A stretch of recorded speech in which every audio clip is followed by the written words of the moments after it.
A Garda Civil e a Policía Nacional desenvolveron esta madrugada unha nova operación contra o tráfico de drogas na comarca do Salnés. Desta volta, o operativo tivo como epicentro o concello de Vilanova de Arousa e, segundo fontes próximas á investigación, permitiu o decomiso de preto dunha tonelada de cocaína.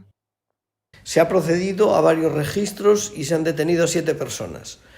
Se ha confiscado una importante cantidad de cocaína distribuida en fardos y también útiles y materiales relacionados con el narcotráfico. Todo ello en la zona de Vilanova de Arousa. Os detidos son todos de orixe balcánica. Tamén foi localizada unha narcolancha, unha embarcación rápida, nunha praia da zona de Rego do Alcalde, na parroquia de San Miguel de Deiro. Nesta área aparecerán na noite de Noiteboa un tractor e unha lancha semirríxida con 3 motores. Queda acreditado el intenso trabajo y la enorme presión a la que están sometidos los narcotraficantes en esta provincia.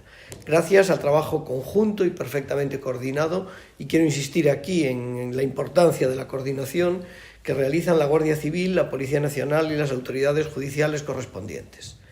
Estamos ante una operación que se encuentra bajo secreto de sumario, por lo tanto debemos de ser muy prudentes para no comprometer en lo más mínimo esta investigación.